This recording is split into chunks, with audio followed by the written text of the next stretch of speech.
আসসালামু আলাইকুম। ঈদ মোবারক। ঈদ স্পেশাল একটা কাবাবের রেসিপি নিয়ে এসেছি আপনাদের মাঝে আজকে। আজকে বানাচ্ছি কাঠি কাবাব। তো এখানে আমি গরুর মাংস নিয়েছি, সাথে নিলাম বাটা মসলা, পেঁয়াজ, কাঁচামরিচ, এরপরে দিয়ে দিয়েছি তেল, তারপর লবণ দিলাম, একটু মরিচের গুঁড়া দিলাম, একটা ম্যাগি মশলা দিলাম, একটু পাউরুটি দিয়ে দিচ্ছি বাইন্ডিংসের জন্য। তো সবগুলো নিয়ে একটা ডিমও দিয়েছিলাম। তো আমি একটা চপারে নিয়ে নিলাম। এখন আমি এটা ব্লেন্ড করে নিব। প্রথমে লো স্পিডে ব্লেন্ড করলাম, এখন একটু হাই স্পিডে ব্লেন্ড করে নিচ্ছি। তো একটু দেখে নিচ্ছি সবগুলো ঠিকঠাক আছে কিনা, আর একটু নেড়েচেড়ে দিব। তো উপরের দিকে কিছু আস্ত রয়ে গিয়েছে, ওটা আমি চামচ দিয়ে নিচে নামিয়ে দিচ্ছি।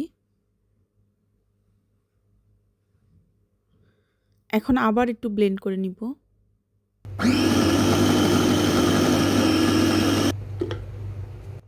এই তো হয়ে গিয়েছে।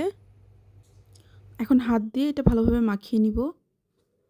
মাখানো শেষ। এখন কাঠিগুলো আমি আগে আধা ঘন্টার জন্য পানিতে ভিজিয়ে রেখেছিলাম। শাসলিকের কাঠি নিয়েছি এখানে। তো এই যে হাত দিয়ে এইভাবে চেপে চেপে সবগুলো কাবাব আমি বানিয়ে নিয়েছি। ফ্রোজেন করতে চাইলে এই অবস্থাতে ডিপে রেখে দিলেই হবে। আজকে আমি আর ফ্রোজেন করছি না, সবগুলো ভেজে নিব। তেলটা গরম হয়ে এসেছে, এখন প্রথম ব্যাচে যেগুলো দেওয়া যায় সেগুলো দিয়ে দিচ্ছি।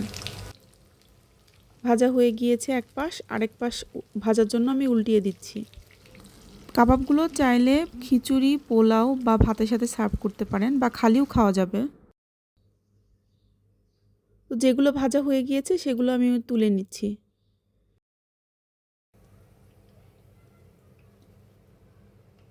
একটা ডিম দিয়ে কোট করেও ভাজা যায়, তো আজকে আমি ডিম দিচ্ছি না, এভাবে ভেজে নিচ্ছি সবগুলো।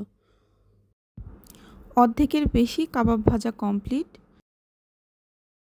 এই যে যেগুলো ভাজা হয়ে গিয়েছে তুলে নিচ্ছি। এভাবে করে সবগুলো ভেজে নিব। তো সবাই ভালো থাকবেন। আল্লাহ হাফেজ। আসসালামু আলাইকুম।